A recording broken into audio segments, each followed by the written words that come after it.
It has been a whirlwind of a year in the world of politics here in Tennessee. School vouchers, guns on campus, choice lanes were just some of the topics that were top of mind for state lawmakers. One of the big stories coming out of Nashville focused on where your child can go to school. We're talking about Governor Lee's voucher program. The plan, which would be available in all 95 counties, will allow state tax dollars to cover tuition for a student going to a private school. But in April, with staffers behind the scenes saying the bill was on, quote, life support, the Senate and House were unable to come together on certain stipulations, essentially killing the bill for the time being. Now, the governor expressing his disappointment, but also vowing not to give up, as he told 6 News' Lori Tucker in August. Changing the status quo is hard, and we have had status quo for a long time. But we're seeing that change across the country. There is a growing awareness that parents know best, and we ought to empower parents to make those choices. As the debate continues, the issue of school vouchers, now referred to by the governor as school choice, will again be a hot topic during the upcoming session at the beginning of the new year.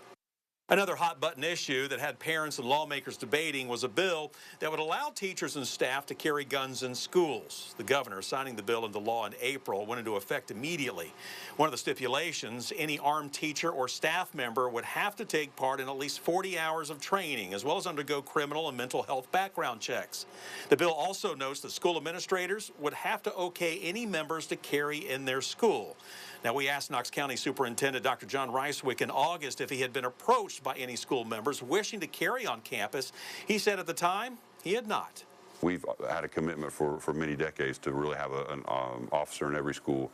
And I think our folks are very confident in that. I've said time and time again, you know, that an armed, highly trained officer in every building is our best defense, because there is not one threat to the schools. Stay in school, where a Middle Tennessee lawmaker filed a bill to limit cell phone use in the classroom. State Representative Scott Sapicki introduced House Bill 13.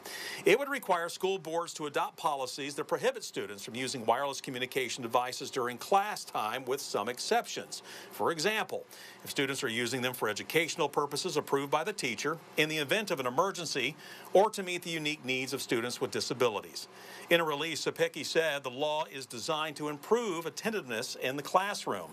The bill will be taken up in the next legislative session, which begins on January 14th.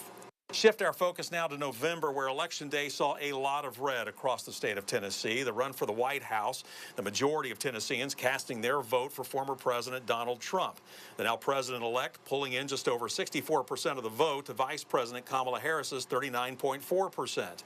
The numbers similar in the race for one of the state's 2 Senate seats. The Republican incumbent, Marsha Blackburn, winning with just under 65% of the vote. Her Democratic challenger, Knoxville's Gloria Johnson, pulling in 34.2%. And closer to home, an amendment on the ballot that aimed to change how the city of Knoxville elects its city council members. The race was tight, with 49% in support to 51% against. Translated, there will now be a primary within the city's 6 council districts, with the top 2 vote getters in each primary moving on to the general election, but only in their district. There would still be 3 at-large seats as well. What I'm glad about is that the transition wasn't an all or nothing, that it went from all at large to no at large. If I understand it, it's still 6-3, meaning there's still some ability for city citizens to pick their best person out of the rest of the group, along with their own geography. And how we get around was also a hot topic in 2024, though not built yet. Choice lanes had a lot of people talking. According to TDOT, these will be additional lanes that use pricing to proactively manage demand and provide travel time reliability. Now, the lanes will allow drivers to maintain a consistent travel speed even when adjacent lanes are congested. For Knoxville, choice lanes have been proposed for the west side of town, where I-40 and 75 become one. This is the area between downtown and the I-40-75 split. With that said, it will still be some time before East Tennessee sees any construction, as TDOT plans to build its first stretch of choice lanes in Middle Tennessee in 2026.